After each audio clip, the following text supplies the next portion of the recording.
Pétard dans le caleçon, Jack Day dans la sacoche. Mais au fait, c'est pas Ja Morant qui joue pour les Grizzlies, c'est 50 Cent. Et Morant, c'est un peu comme 50, tu peux le trouver au fond du club en train de faire la fête comme si c'était tous les soirs son anniversaire. Ça pue pas que la tease dans le vestiaire de Memphis, ça pue tout court pour la fin de saison, entre Ja qui se croit dans The Wire, Adams et Clark qui sont blessés pour le reste de la saison. Ça risque de moins être la fête pour les Grizzlies en playoff.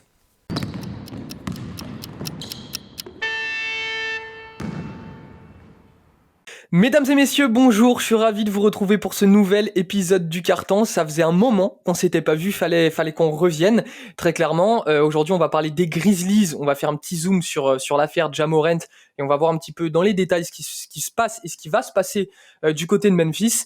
Alors aujourd'hui, c'est un petit peu particulier, je retrouve mon acolyte de toujours, mon frérot, ça fait un moment qu'on s'était pas vu, on se le disait en off.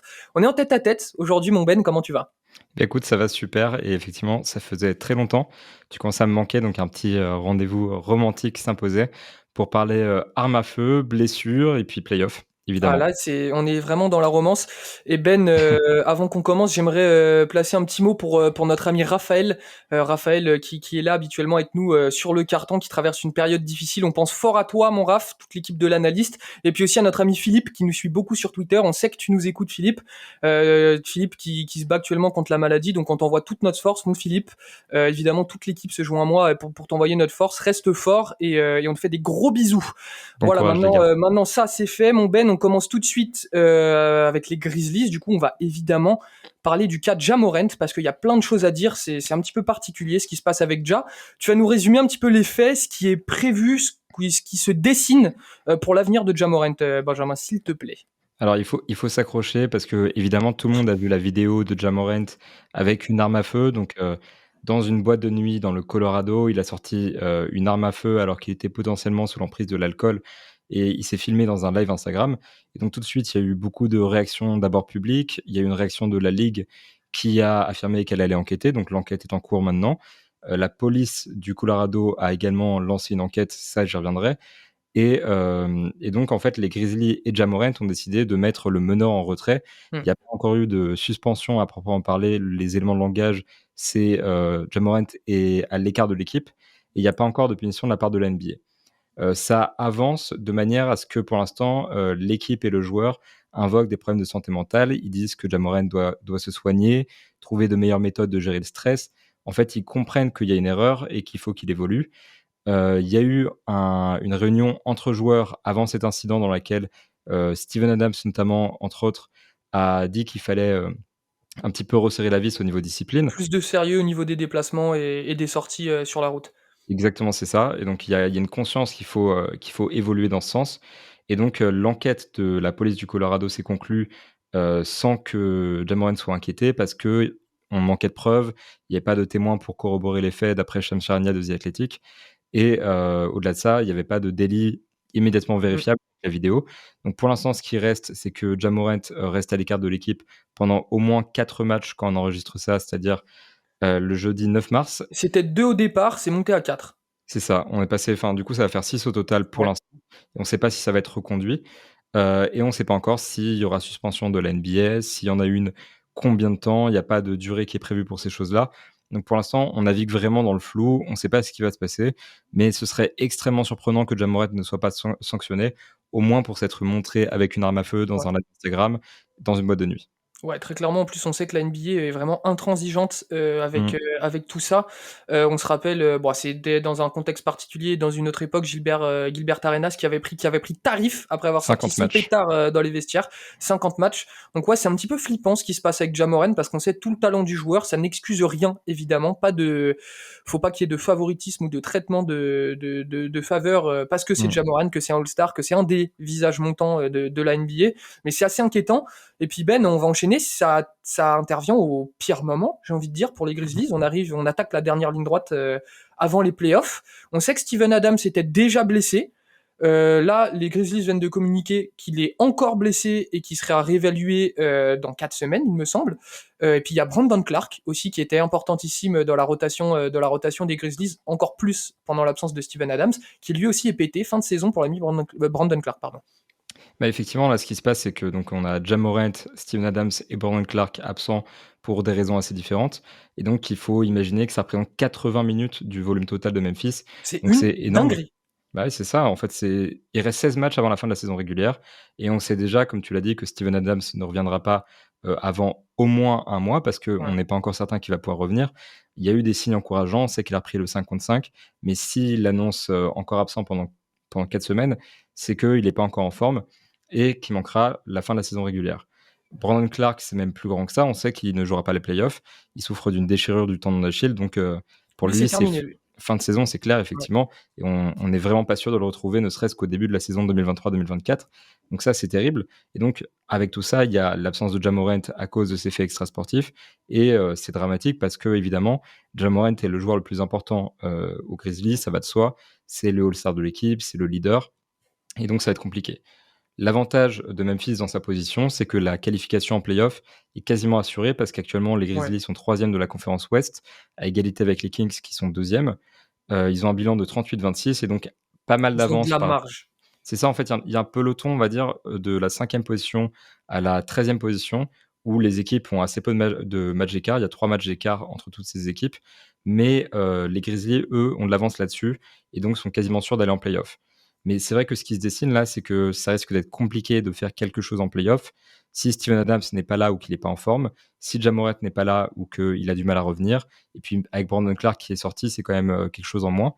Sachant que Steven Adams, on a peut-être tendance à le sous-estimer, mais c'est le meilleur rebondeur offensif de, la NBA, meilleur rebondeur des Grizzlies, principal poseur d'écran et il y a une énorme différence sur le plan offensif quand il est sur le terrain Bah, parce que, clairement. avec Ja Morant, il crée des décalages énormes et il facilite vraiment le jeu de toute l'équipe. Donc, c'est une différence mais spectaculaire et évidemment priver les Grizzlies de leur porteur de balle numéro 1, de leur scoreur numéro 1, de leur leader, qui est Ja Morant, Pas ça besoin de faire un rajoute de la dessin pression.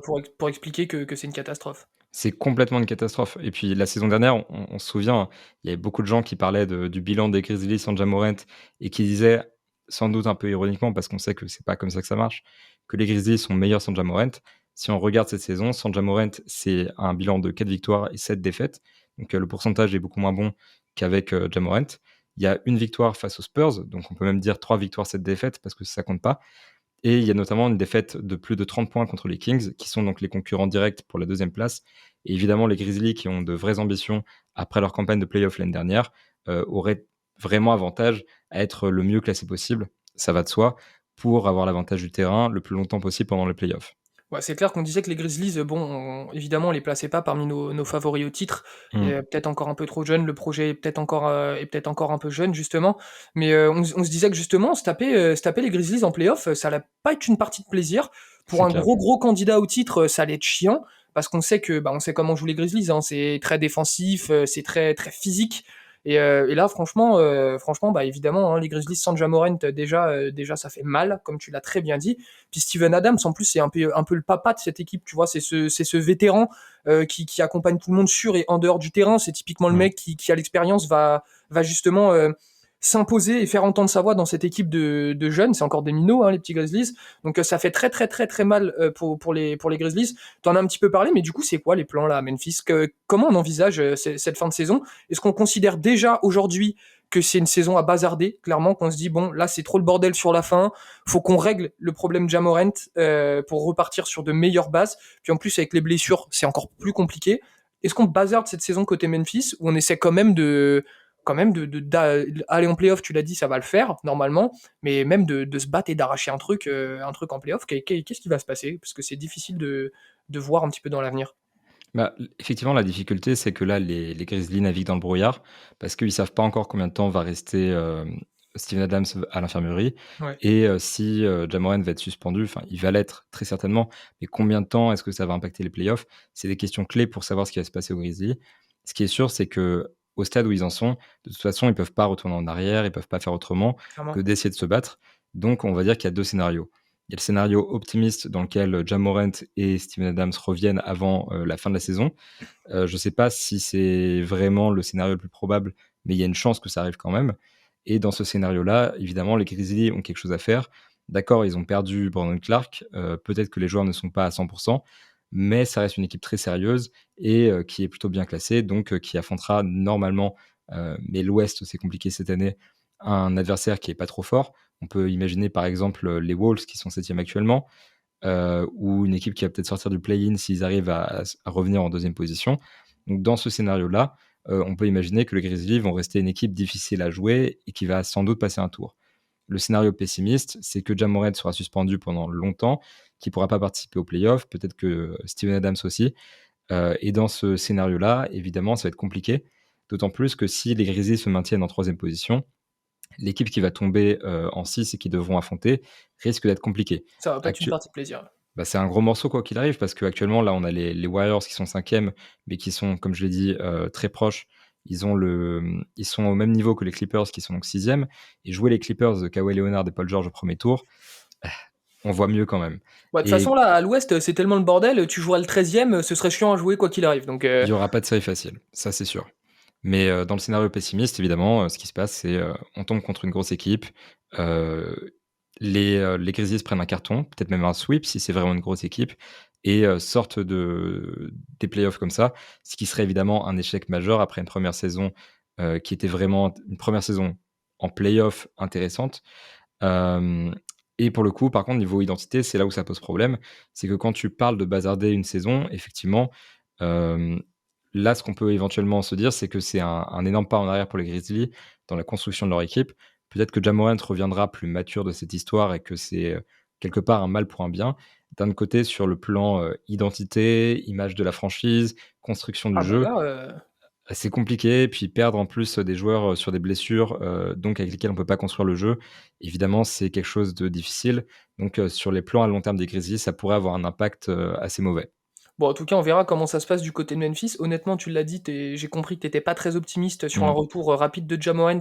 Honnêtement, je pense que la NBA va le fusiller, hein, sans mauvais jeu de mots. Je pense qu'il va prendre très très cher, un peu pour l'exemple, puisqu'on on connaît la NBA, hein, ils sont vraiment intransigeants avec ce genre de choses.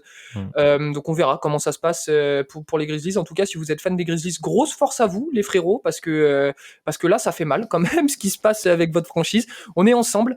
En tout cas, n'hésitez pas à nous dire en commentaire ce que vous pensez de toute cette histoire avec Ja Morant. J'imagine que vous êtes déçus. Nous aussi, on l'est. Moi, personnellement, je le suis beaucoup. J'adorais Ja Morant, le joueur qu'il est, mais là, ça a pris une tournure un petit peu dramatique. Et puis, je le répète une dernière fois, Philippe et Raphaël, cet épisode est pour vous. On vous le dédie. Grosse force à vous, les gars. En tout cas, nous, avec Ben, on vous dit à la prochaine. Prenez bien soin de vous.